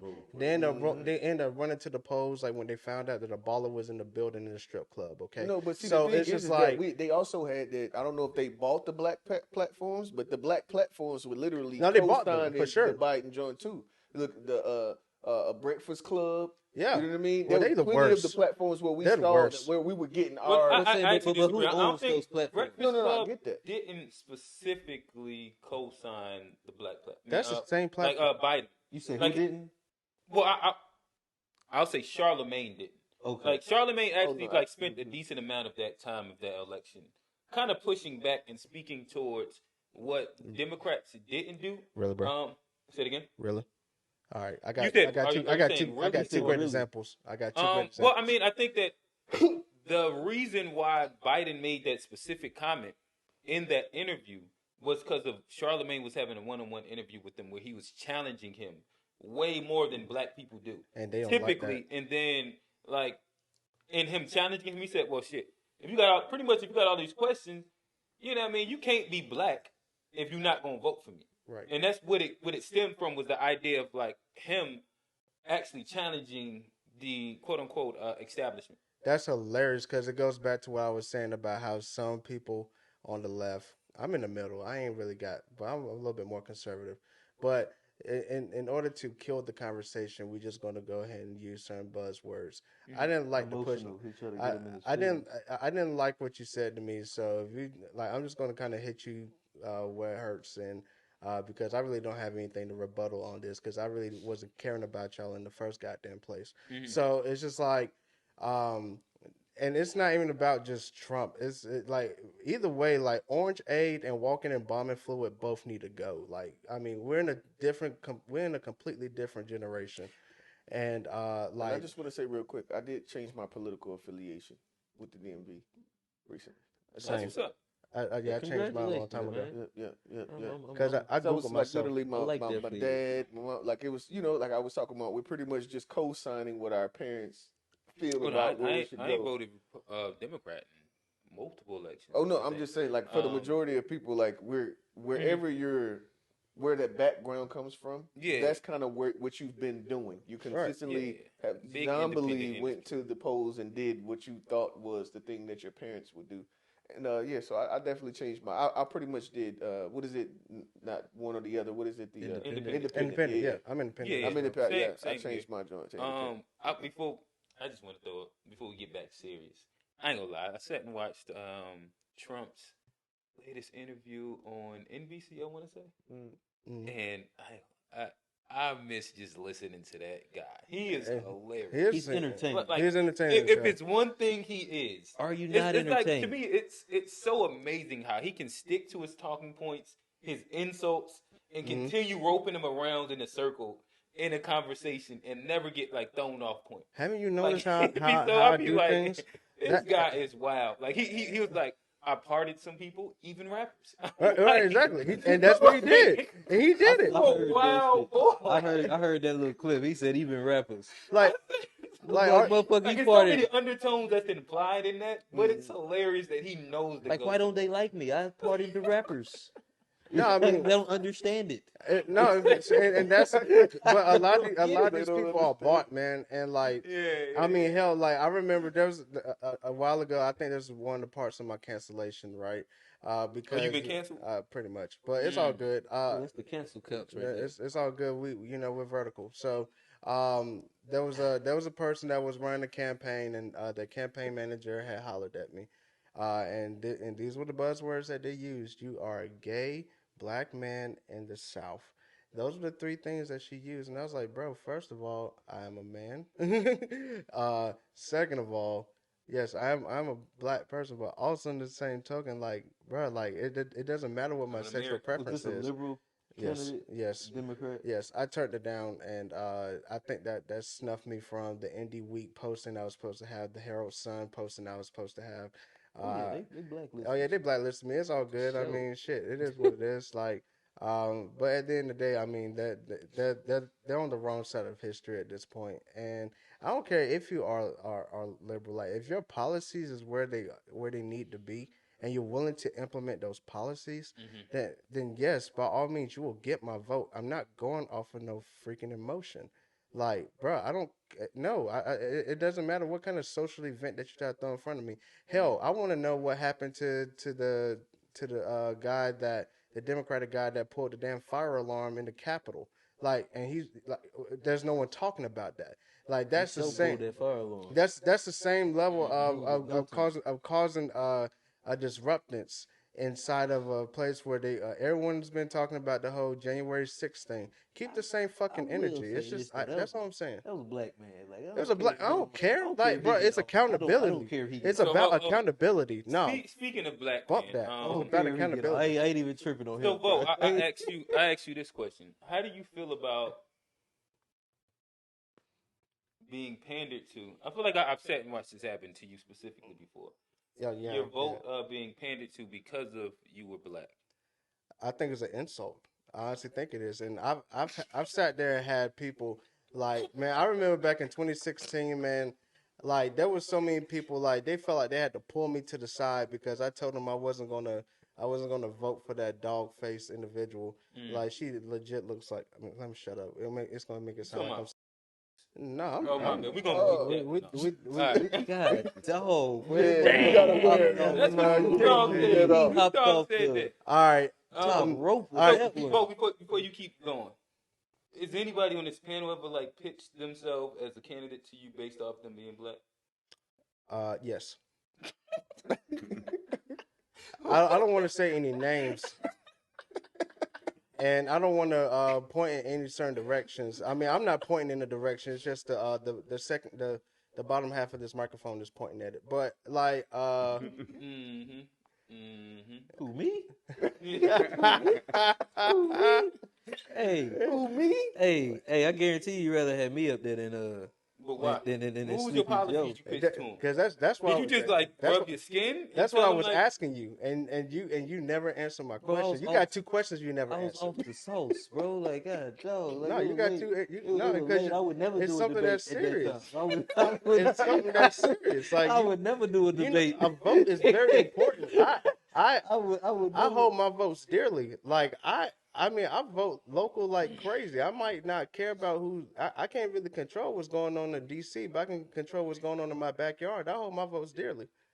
So when you asked me that, I was like, hey, what's your policies? I told you, man, I'm all black everything. All right, cool. We can be all black everything, but but you still never answered the two questions I asked you. About like my platform. About your platform, and then the other thing was from earlier, from earlier today. I had a question for you about the migrants and the replacement. Ask me that one. I can get down with that one. What was the point of? Okay, I was saying like how you got the left side that they want to build it, like now they're going through with like continue to build this wall now, right? But there's still 10,000 migrants coming over a day. And they're going into these sanctioned cities and essentially taking away the resources from Americans. Because at the end of the day, as much as people do not give a fuck about what they could care about how they think about poor black people, they're still if they were born here, they're an American. The American people should come first. So all that's all. I'm just saying that to say. Leave them at the border. All right. Oh, yeah, they don't send them to no city. Put them in cages, right? Nah, just tell them people. No, you wasn't trumping it. Nah, I'm just saying, just don't let them. Just don't, bro. If they never get to the American side, how is it our problem? So What if they just make it to that sanctioned city? So my thing, I'm against sanctioned cities. I'm against. I don't believe if that's what you was asking me. Okay, I'm told fuck that. Like get rid of all them sanctions. Yeah, nah. Because I get it though. I mean, like I ain't with that. I understand seeking asylum, right? And my thing is that at the end of the day, there was a time where back in 2016 where a lot of people felt like they was going to seek asylum and go to Canada. You can't do that shit. They're saying that we can't just pull up on Canada and be like, "Oh, we're seeking asylum just because it's someone that we don't like." Now, mind you, their situation is a lot different from ours. Solution to and it. so, even with that still being said, we can't just pull up to New Zealand or Switzerland or any other country and just be like, "We're seeking asylum because we don't like who the fuck is here." So you know what we can do to the countries that keep on sending people here? Sanction them motherfuckers. The same way we did Russia. You keep on sending people here. We ain't sending no money. Like you can sanction those countries. And can you sanction a country off of their citizens fleeing them? If you get enough Honduran people coming, because like it wouldn't that kind of like be a cycle where it would just force more people to flee because then the country quote unquote GDP would just continue dropping because they don't have the ability to have outside relations with like bigger countries. Cool. But as an American, how is that our problem? No, I'm saying it doesn't solve the problem at all. It would just it will make more of them want to do it. So because their living quality would be worse. Okay, we'll stop in Mexico. You ain't got to come all the way up to America. You can stop in Mexico. And that's why I say like when a lot of people like talk shit about America, right? It's like I get it. There's a messed up history behind it. And yes, there's still some prolonged things that are like they're still there. Social wise and all that, but also you have to understand that we saw for ourselves like there was a guy that fell off a freaking airplane trying to get to America. So that should let you know in that self. So it's like you might not agree with what I say, but these are the facts. And I'm proud to be that. And if you don't like it, then bro, if you don't like certain things, just say you can't complain if you're not willing to change. So then change your people, places, and things.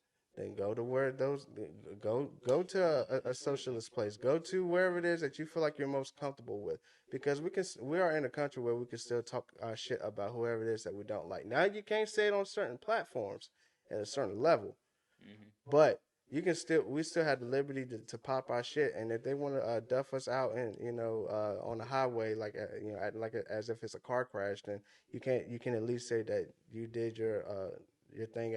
You had your right as an American to use your First Amendment right. But don't you think the current government? Don't you think the current government as So I'm just saying I don't want to get duffed out. I don't want to either, but these are the but don't you facts. think the way our government's going, that's going to eventually be a thing? Like the way we keep on like fascist, but like, did you not see us like how like they're taking away certain like freedom of speech? I feel like each side of the government tends to like use like the idea of fascism as a threat for each side. I've heard the right call the left and say that they're about to be fascist. I've heard the left say Trump is like the next step to a fascist regime. I'm not talking about. But that's what you're talking about. Like if you talk about it going to the farthest. No, I'm talking about just like even us, and like why won't we say like the V word on this channel?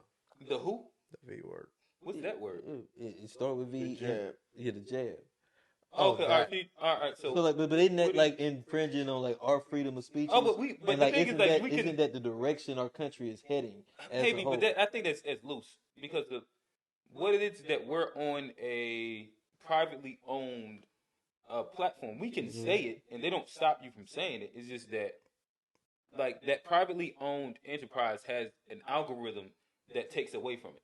So until unless we make the decision of saying, for public fodder, all social media platforms and like individual broadcast platforms that goes to the question, have to be completely open, then you know what I mean? That's nationalization of the like funny social thing media. is, based on what like, you just said, it sounds like we act like social media is a right. Like right. And that's what I'm saying. Like we can clearly say it. We're just trying to make it. You know what I mean? We're trying to grow this, so that's why we don't. I call it the jab. I call that a box. I call it the tackle. Put them in there. Okay. It's a tackle. It I asked a question, and I got an answer. So I guess do we feel like we've I got an answer. Do we feel like we've hit on enough sides to that? I functions with it. Okay. Yeah, I think it'd be a good time to move it on along.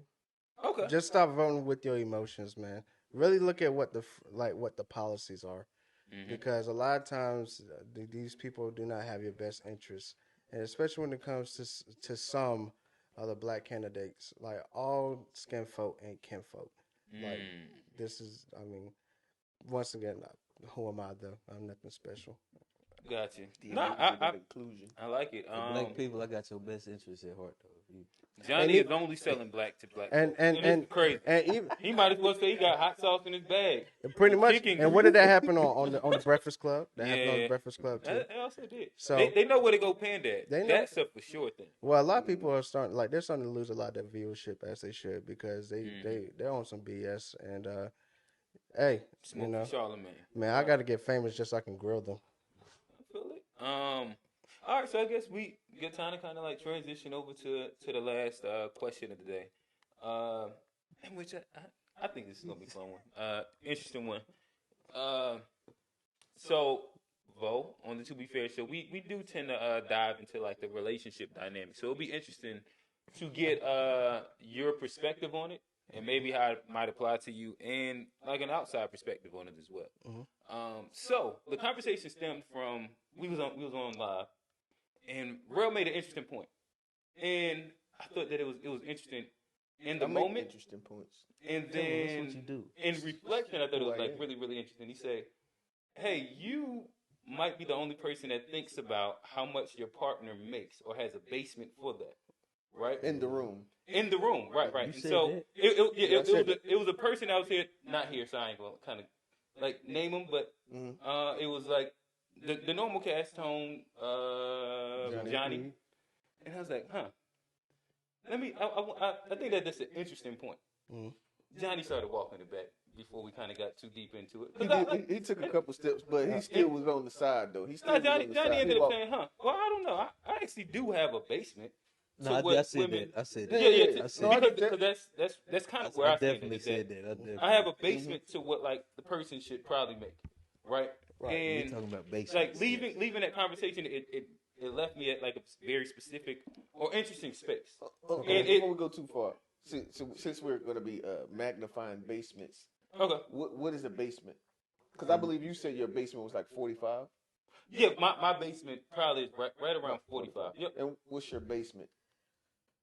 I had never thought about a specific number, but you've been real. You were being stern on basement. I heard the bass in your voice as you. Well, no, I said that as far as like. So what is your basement? I mean, it has to be at least probably 35, 40, like somewhere around. Like you can't be in like complete poverty. Like you have to. So can you work at Target? Yeah. All right. But let's. I want to keep building. I don't know how much. We're going to start getting. I don't know how much a person at Target makes. So we'll unpack. I think they started. I think it's like 15. But go ahead. I think that most women, most quality women, in their 30s, have decent jobs. Right. I think that because that's how the government. Once you start going under a certain income level, they're probably going to end up being close on the ratchet side. Yeah. Like I don't want to start like saying like industries and different things like that. That's natural. Yeah. Like if we're speaking, and I think in your 20s it's different. But if you're talking about dating women above 30, in my opinion, a good vetting process ends up being them being over a certain standard. It led me to thinking, right? Mm-hmm. Are you a guy that a woman that's in her 30s, a quality woman in her 30s would want? And if so, why do you think so?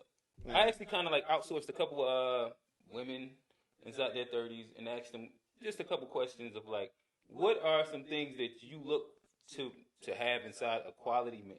Mm-hmm. So I'll run down this list. Okay.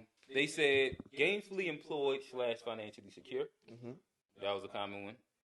Emotionally regulated. Mm-hmm. That was one. Stable living situation. It was between like pretty much leasing or owning a home. Mm-hmm. A sound plan for the immediate future, and steps to get there, and a person of good character. Yes.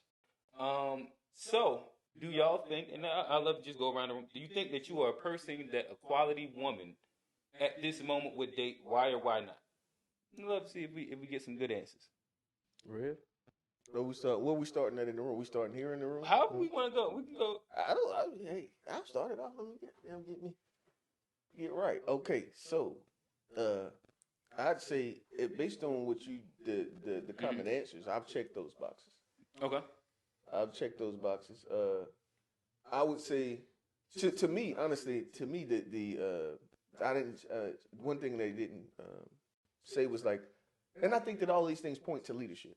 Once you check certain boxes, these are. Can you be a leader and not be gainfully employed? Can you be a leader and not be gainfully employed? Or emotionally regulated? You can't be a leader. What I'm saying. Let me before I answer that. Let me go back. What I'm saying is that if you want to vet as far as if you're looking for a leader, of course they have to have the fruits of their leadership would show within their situation or the lifestyle that they are currently living. Okay. I mean, you can't say you're leading and then I'm looking at you and you're fucked up. Well, I mean, you could be leading, but you leading off the cliff. Mm-hmm. You know what I mean? So I think that those things that on that checklist, there's like things that you can, these things will be attributes of a leader. If a woman is looking for a guy who would lead, you know what I mean? You would be gainfully employed, whether that's going to be self-employed or, you know what I mean, whether it be working at a company, you would be gainfully employed. You would have to have some kind of emotional discipline. Mm-hmm. You know what I mean? You would all of that stable living situation. All of those things are products of leadership. And making sure, did everybody kind of agree on like those, like that list that I kind of was able to come down from? There's more to the list. There's more to the list. But that is a basic. But everything as far as the basic, on that list, yes. I agree. I agree to that. And at the end of the day, and I mean, we are in our mid-30s. So there are certain boxes that you would expect to be checked. And just to answer the question, yeah, I think that myself, only thing, I'm on a traditional side of things, so she may not want to get with my type of program, you know what I mean? But at the same time, I think that I can make the docket You can make the docket. Yeah, for pretty much, I would be approved to be on the lit of possible. Let's say he's a bachelor. Gotcha. What would be? But she gonna have to conform, or would you be willing to conform to? Are you out of the game of getting a modern woman? Money would have to be similar. Just the idea that she might not want to stay at home, be a stay at home mom. Oh yeah, no, she might want to work. She might want to bring something to the table. And I kind of gotten it like outside of kids. Like if there was a woman that I didn't have kids with, would I want out the idea if she doesn't have kids, there's no kids living in the house, then you should work. You know what I mean? You should work. That makes sense. You know what I mean? My whole idea of the traditional thing is more of when kids are involved, then I would rather the majority of your time be based in nurturing the family. I don't want the family to have to deal with any lack of your commitment to it so that you can commit to the man.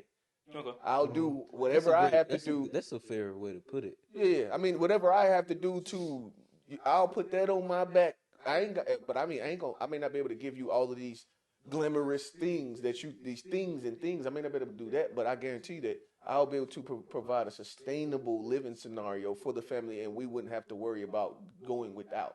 We gonna eat every night. We gonna eat every day. You know what I mean? Everything's gonna be your needs will be met. Your needs will be met, and maybe not all the wants. Yeah, the wants. So all right, so we got real out the way. Mm-hmm. I like to go to Johnny and Tone. Last week, both of y'all was on the clip of saying y'all don't want y'all like what a woman makes doesn't matter. Do we want to retract that back yet, or are we all staying? Well, I was already backing because I did have a minimum. I was already backing. I was already like, cause like when you really spelled it out, it was like, and damn. Be like when you look at when you look at like the bottom, like, and it's like, yeah, you got to at least be bringing something. And I do think I'd be a good candidate for a quality woman just because I feel like I'm a quality man. I feel like I'm a man of good character. I feel like I check the boxes. I feel like I also bring a few things that ain't necessarily on the list that I feel like women really might not need, but they want. And like when you talk about, I got a follow up to this now and then, right?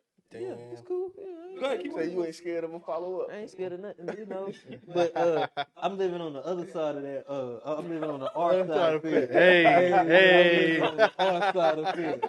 I'm living on the R side of the field. But so yeah, I mean, but like I always break it down like this: like the provide and protect are like givens. Mm-hmm. That's like for a man, that's like the bare minimum. You got to provide and protect. But then it's also you got to satisfy your woman. You got to have a certain chemistry for it to really work, and like longevity. That's important. And also you got to be able to make the woman like laugh. You got to give some kind of like relief, or you got to be some kind of a safe space for that lady. And then I believe like intellect is a big part. I think like being able to teach a woman something is also like the things that make you a better candidate than like the next person. Gotcha. So then to me the next question is almost being begged. What has now then kept you from, because you are single Johnny. Yeah. Single Johnny. What has kept you from getting that good or quality woman if you say that you believe you check all those boxes? Oh, well, I mean, it's me. Like, I'm not ready for, the commitment piece to me, I'm still out here like this. So does that mean that you're not ready for a quality woman then? That means some of those boxes aren't checked. Maybe that's character. Maybe that's, like emotional regulation. I mean, I'm ready for, like, a good person. Like, and then why are you still blaming on yourself? Because I haven't found it. Like, okay. I mean, if I haven't found it, like, I ain't going to blame nobody else. I just put the for what I haven't had. I just put the bubble wrap in the and bottom. I put that away. Okay. Not necessary for this. But I mean, like, I'm not gonna sit and blame women. It's a bunch of bad women out there, such and such. Like, why would I do that? Like, I mean, the reason I ain't found somebody, but it doesn't sound like you're blaming nobody. So it's just like it just hasn't worked out. Okay. It's not for a fact of me not trying or me not being suitable or women or there not being suitable women out there. I just ain't found the one for me. Haven't found your match. I ain't found my match, and to me that's important. Like, I just only feel like we be like if I go and look on YouTube, some of these responses they be killing the women when they get those ones. But go ahead, keep on. They can kill me too. We got a comment section. We got a comment section. They can kill me. So like, we got a comment section too. I'm just saying, like, to me, They like gonna murder you. Women lacking accountability and if like, I don't know. I didn't just say nothing wonder. about lacking accountability. Oh no, I'm saying like how those conversations end up going. But when you said why didn't you find a partner, I said it's because I haven't found the right one. I haven't been ready for commitment. I ain't blame nobody. But then else. you also said that like, but I didn't you have all the boxes checked. I didn't blame nobody else. Yeah, okay. It's on me when I find like the right person. Big Tone. So, ladies, would you say that you are you standing on your same ledge, or you walking back? What, as far as it not mattering to me? How Yeah, much not mattering. So I guess to me, this would be my observation. So I know I know Tone. Tone like he like a little older lady. Mm. You know what I mean? Shouts out to me, the I MILFs. feel like one of the perks of an older lady is that Tone like the mountain. They come with things. He like the mountain lions. Not the mountain. No, we call them Carolina Panthers, man. They ain't So to me, that seems as though like that's probably something that interests you in the fact that there is a certain perks that come with it. So I'll start you off with that again. So I would definitely say that's not true. Okay. That's not a necessarily true thing. Like a lot of 40-year-olds and up trying to figure it out here too. Like they don't got it together like you be thinking, bro. So it's more so a thing like I do believe that I'm a quality dude for a whole nother set of reasons. Given there are a lot of things that I need to still get together that I feel I need to get together in order to be the dude I ultimately want to be. I don't have everything together, but I wouldn't discount myself from a good relationship with a quality woman because I don't necessarily have those things together right now. I think what you should more look at. I hate saying this because it sounds real cliche and I don't like using certain terms, bro. But potential does matter.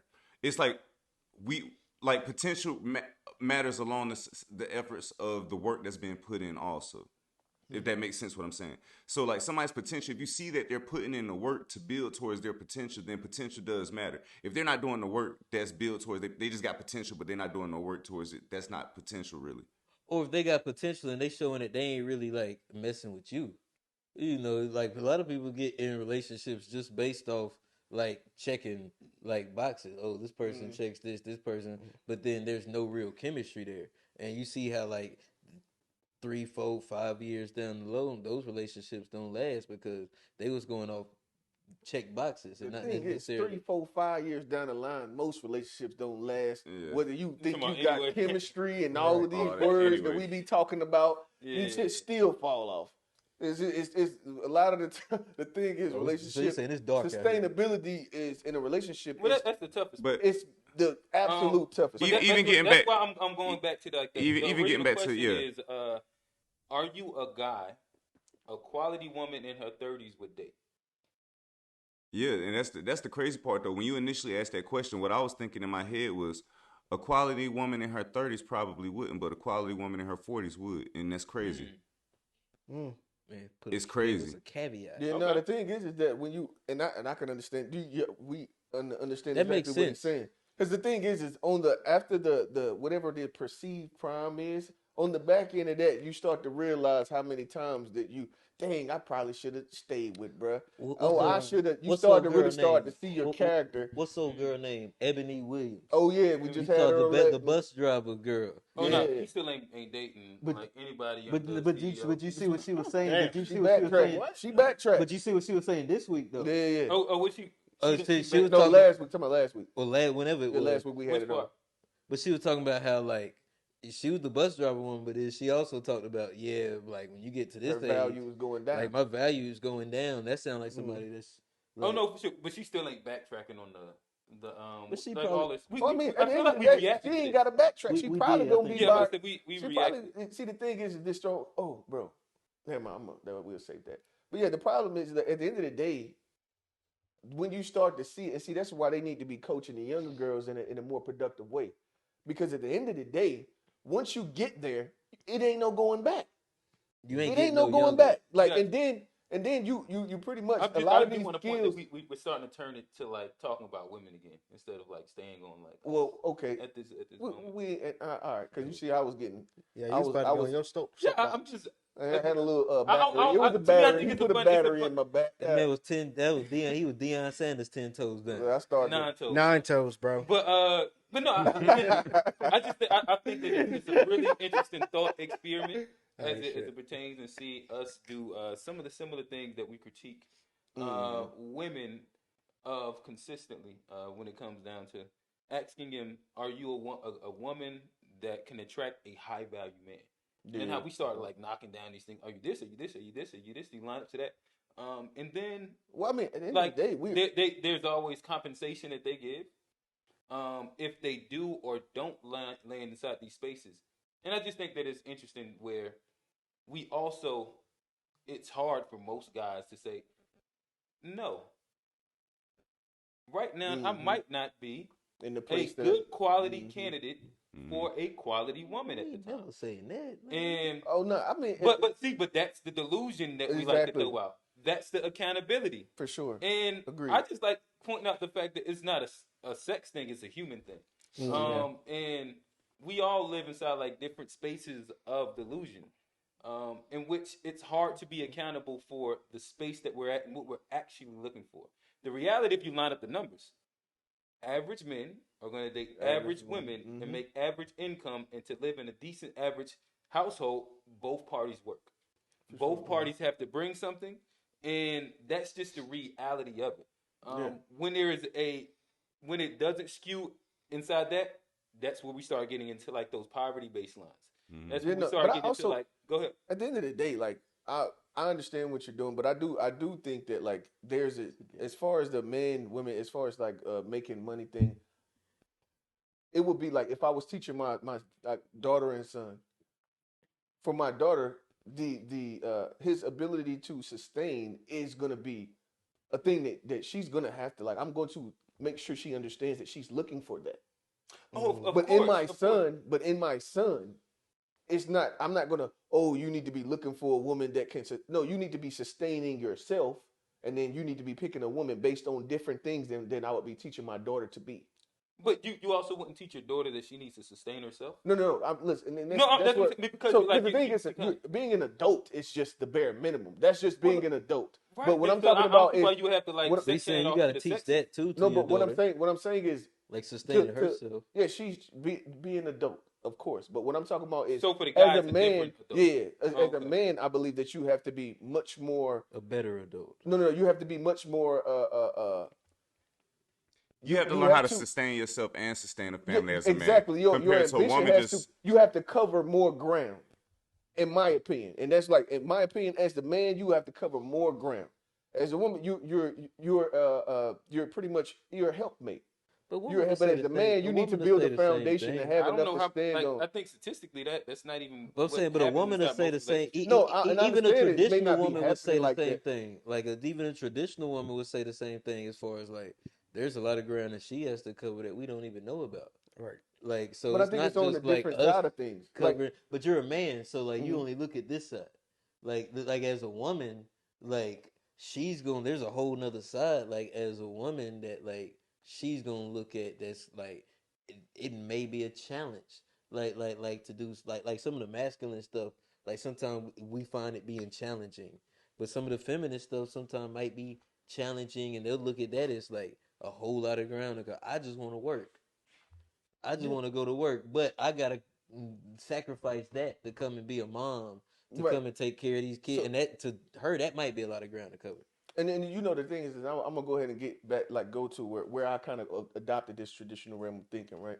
Because what I did was I grew up in single mother household, and I saw how much my mom had to be away from us to do what she needed to do. Then she would come home and then cook. Yeah. You know what I mean? Then we cleaned, so we did help in that area. But then I started to think, okay, so what are my expectations? So I'm not a cook. You know what I mean? I don't expect to be cooking any type regular anything. I don't want the expectation that I'm cooking to be a thing. But you looking at like your mom and like what you could have took off the plate. No. It's literally like how if we're gonna put a check mark between how much role and responsibility we both gonna have. I realized that, okay, so if I expect you to, and then of course I want kids, so I expect for you to be taking care of nurturing the family, providing the food, being the as far as the primary cleaning, you're probably going to clean more primarily. But then how can you ask her to provide? So how am I? So I expect for you to do everything. I expect for you to do everything that I'm doing and everything that I expect that you should be doing. I mean, that's and for me, I feel like I'm asking for too much. So what I'll do is I'll take more of the load on what I'm good at, and I would hope that what you're good at will be, you know what I mean, or you could just or you could just do some of the other things. And right. And the thing is, you're gonna naturally end up having to do that anyway. But that's the opposite it's the primary. of that. But then you're not asking her to do everything because you're taking some of the load off. But I do want to interject real quickly. But hold on, before it's still me being honest with if you a person you like cooking, you cook. So like you being honest with yourself, that's something that you'd be willing to do. You know what I mean? Should it happen? You know what I mean? So me, I know that that's not something that I'm going to be doing. So and me being honest with myself and noticing like, okay, these are things that I know. I can sit here and say that I'll help with this, but after we have the conversation a month later, I'm probably going to tailor off. And then it'll be right back to the same conversation that you was having, telling me that I'm not helping enough. Me being honest with myself, I can see that, and then I'll say, okay, well, you won't have to worry about this side of things, and because you know what I mean. And that's how I kind of rationalize it in my mind. So but this is also why in this conversation I didn't include you. So like your program is kind of like defined in itself, so it doesn't really apply to you. You're a traditional guy, so.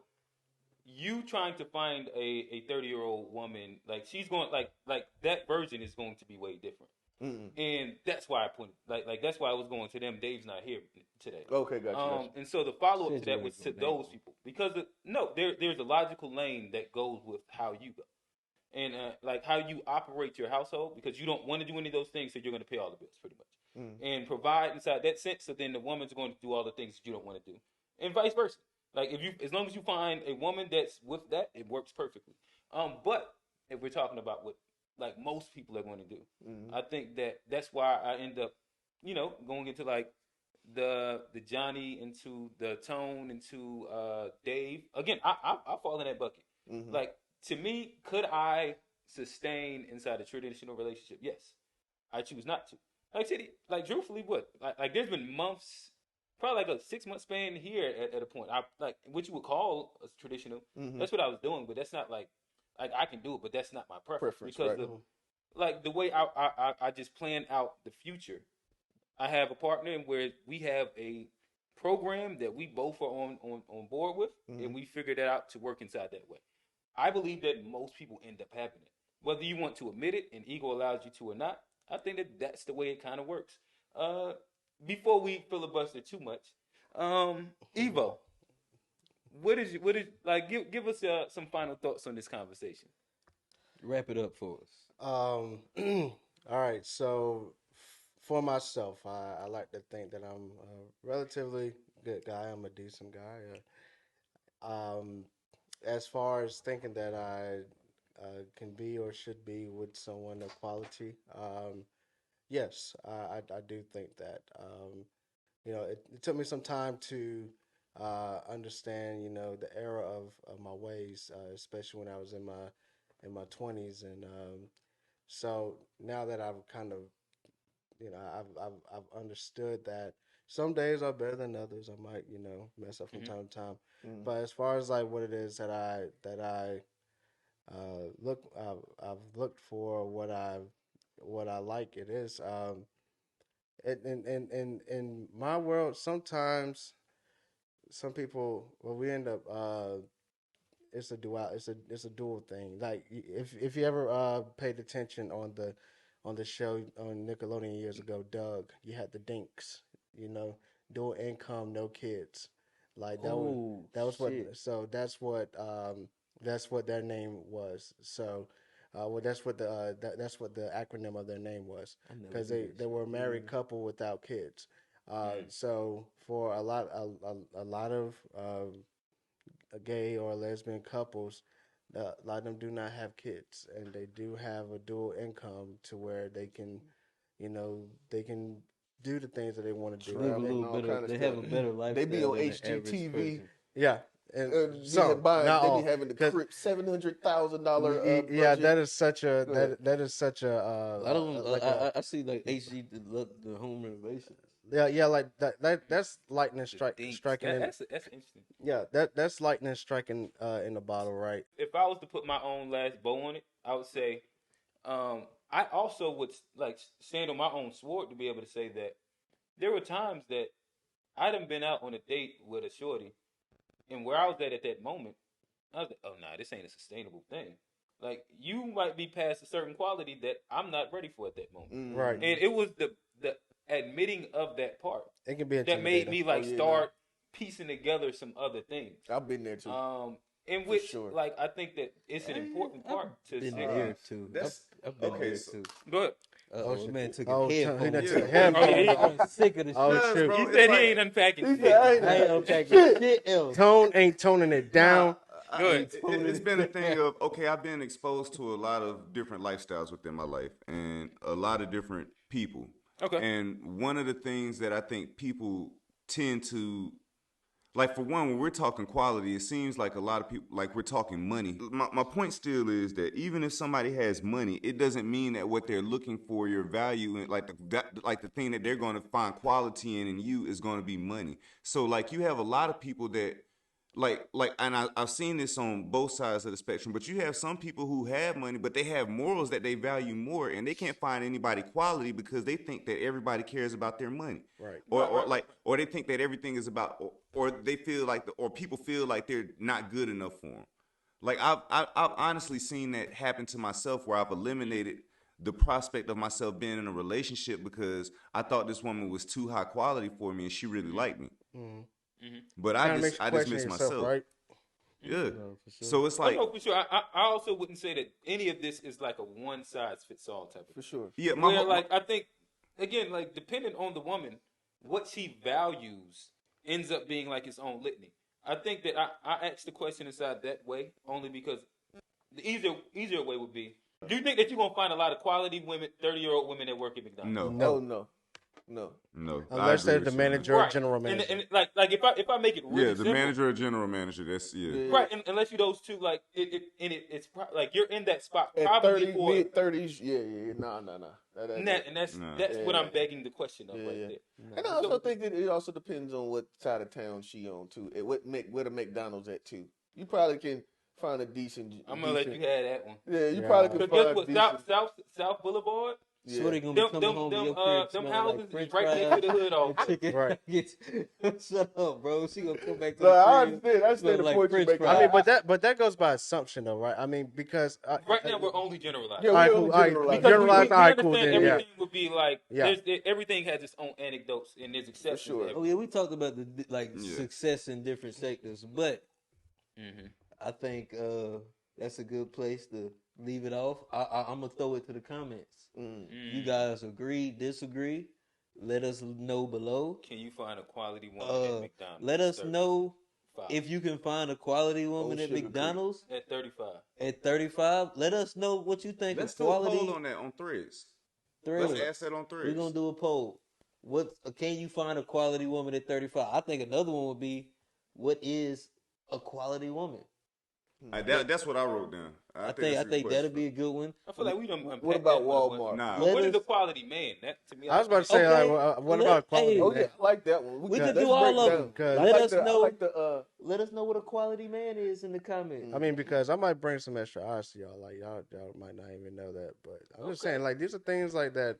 That I think he was seeing my cheek. then so that's good. because I mean, look at this way, jawline. Yeah. Jola, because at the end of the day, I mean, like that we are, most people we do see quality regardless of the matter, and regardless of what our situation is, and but you know it does go back to a sense of classism, socialism, Darwinism in a sense, because yeah, I'm not gonna lie, I'm not gonna sit like, I mean, you could make a certain amount of money, but you can still be making the dumbest decisions in the world. And like, I just be like, bro, like, what are you tweaking, man? So, and the thing is that, yes, when it comes to generalizations, we have to, a lot of times we have to be careful about that. I mean, because No, you know what? Bro, I was about to say, Yeah, I actually hate the idea when people be like, oh, well, not everybody. Bro, we already know that, I bro. thought about that. Yeah, I was We like, already I know just that. said, I was not willing to down that hill. I was going to say that. But I was not willing to down that hill, man. Man, say he Like, 9 toes down. like, no, I'm 10 toes. I'm 10 toes down on this one. Like, but all I'm saying is that yes, we all seek quality, and and it just depends on where we're at in our lives. You know, I may not be at exactly where I'm at in life, but I know I just where I want to be at fully, but I know that I'm not going to say I deserve, because we don't really deserve anything. We don't deserve. So people gotta get that out their heads. That's what you want.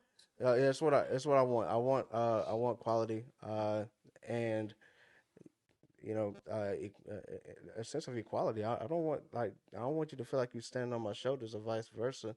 You know, it's like you know, if I'm with you, I want to see you as my equal.